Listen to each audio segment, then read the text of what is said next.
Yeah, greetings everybody. I thought I'd upload a quick video on a couple of comic books, new comic books that I actually read. I just picked them out of a box at random from a whole stack that I bought a few days ago. And I normally don't get a chance too often to do to read new comic books, and let alone do reviews on them. But anyway, one is pretty good, and the other one is not so good. First, the one that, in my opinion, is not so good. Black Panther, the most dangerous man alive, continuing the numbering system from Daredevil.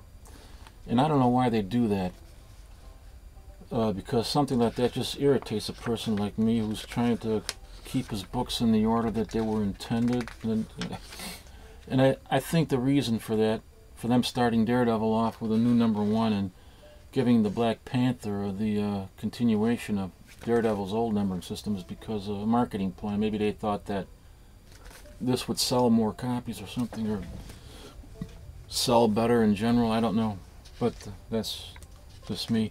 But anyway, as far as the story is concerned, this is the writer is David Liss, and the artist is Sean Martinborough, or Bro. I'm not sure how to pronounce his name, but at any rate, the story is taking place in Hell's Kitchen, where the Black Panther is finding that a lot of the Wakandan businesses are being targeted and blown up, and the owners are being killed. So the Black Panther comes on the scene of the latest attack on one of those businesses and finds that there's a survivor who is being taken to the hospital in an ambulance. So he takes it upon himself to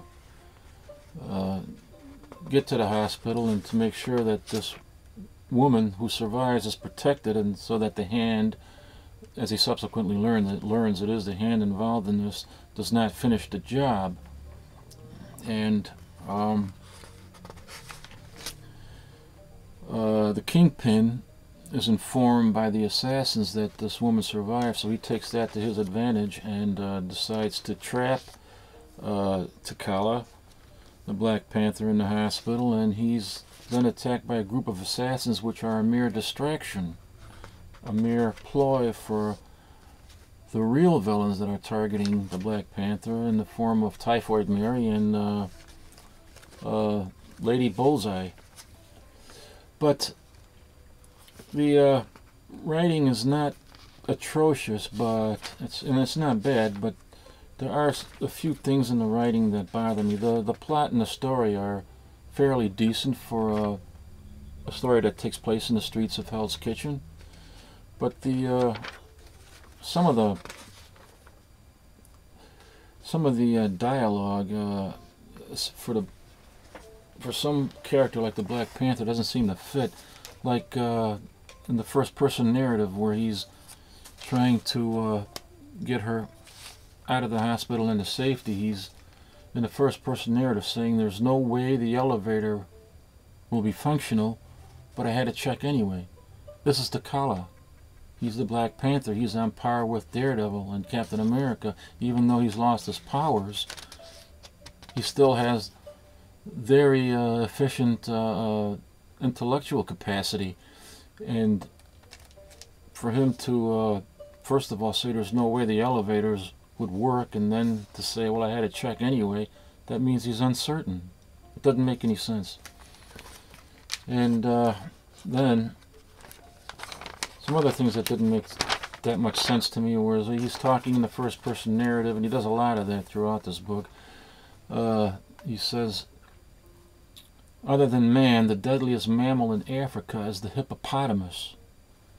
The hippopotamus? Come on. The hippopotamus certainly is a dangerous animal, and is very aggressive animal, and territorial, but only in the water. On land, the hippopotamus is not territorial at all, and it's a herbivore, for Christ's sake. It lives on, its biggest diet is grass and plants. And then in the panel below it, he says, "I must not forget that the deadliest creature in all of Africa is the mosquito." Well, can't you make up your mind? I mean, he's saying it's the mosquito. He's saying the deadliest mammal is, other than man, is the hippopotamus. To me, the deadliest creature on the entire planet is man. So that just didn't seem to fit the character that the Black Panther is. You know, it seemed to insult him intellectually, I think. But the story, other than that, and then that could be just me, you know, I don't know. The story, other than that, is fairly good. But the problem I have is with the artwork. I can't get past the artwork, and I hate, you know, to put down comic books. I really do, but, you know, I mean, as an example here, the faces, they look kind of emotionless. There's no detail to it. I mean, it just doesn't grab me. The artwork does nothing for me here, you know, nothing at all. So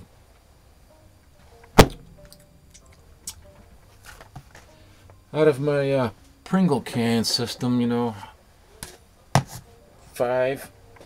possibility of 5 Pringle cans, that one only gets a 1.5. You know, probably 1 Pringle can for the story, and then a half for the artwork. And I'm sorry about that, but I just couldn't get past that artwork there, you know. Now, the other one, which I find is a lot better, is Battle Scars #1, which takes place in the whole Fear Itself continuum. And just to show you the artwork, some of the artwork, there's the first page.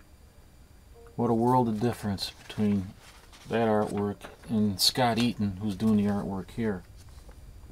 And I don't know if I mentioned that the artwork in Daredevil there was by, oh, I did mention it, artwork by Sean Martinborough, and writer was David List in Daredevil. And over here we got the Matt Fraction and Craig Yost doing the writing, and artwork by Scott Eaton. And that's just a world of difference here, man. You can really get involved in the emotion of the characters with their facial expressions and so forth. There's emotion there. And I think his pencils are pretty strong and crisp. Probably not the greatest artwork I've ever seen, but it's really, really good. I really like it. Anyway, the story starts out with a lot of action and continues throughout the entire book. It starts out in Afghanistan at an airfield base with Army Rangers. This battalion right here is being led by, or involves Marcus Johnson. This guy right here. And they're suddenly under attack from, seemingly from inside and without, and they don't know what's going on. There's a lot of confusion going on, and when it's all over, they are informed that they had 25 U.S. casualties and over 100 enemy casualties. And Sergeant Marcus Johnson is informed that his mother had died, and he's got to go back to the States for the funeral. So he goes to Atlanta, Georgia, which has recently experienced a lot of anarchy, and he was unaware of that because he's been in Afghanistan. I don't know why he would be completely unaware of the things that are happening back in the States, but apparently he is unaware of it, according to the story here. But in an emotional page, after the funeral's over, he goes to the house where he was born, and there we see pictures of him and his mother. His mother is with him as he's in school as a football player. Another picture with his mother when he's just joining the Army. And another picture with his mother and himself at graduation. And another picture of his mother with him and his mother at birth. So his mother was always there, so it's kind of emotional when, especially if anybody out there has ever had somebody close to them that they lost, that they, you know, a loved one that they've lost themselves. So that, I think this page works quite well in bringing out the emotion and then drawing somebody into the story. And right after he leaves the house, all of a sudden there's an attempt on his life. He wants to find out why his mother was killed, but then there's an attempt on his life, and these guys come charging at him, these real big guys that are from the Russian military, supposedly, trying to kill him. Ultimately, he's fighting for his life there, and then the Taskmaster is coming onto the scene, attempting to finish the job, but he's stopped by Captain America. So why is everybody here trying to either kill Marcus Johnson or save him? We don't know. There's something about Marcus Johnson that we don't know, and that he doesn't know himself. So I think the one thing that I didn't like is the fact that they came out with the first issue and they didn't tell enough about Marcus Johnson. They should have given away a little bit more without revealing the whole plot and story, obviously, but they could have revealed a little bit more about who this guy is and what he might be, you know, but nothing. So that just kind of, you know, didn't stick well with me. But that was the only thing, and it's just a little thing. You know, other than that, I actually like the story, and the artwork is really done nice. Nice sharp pencils by Scott Eaton, and I just think that they could have revealed a little bit more to draw in new readers. You know, it's the first issue of a 6-issue miniseries, and with the New 52 by DC, I don't think there was one issue that came out from DC, the New 52, where there was an all-in-one, done-in-one story. To attract new readers, you have to have some done-in-one stories, or at least reveal a lot of stuff within the first issue.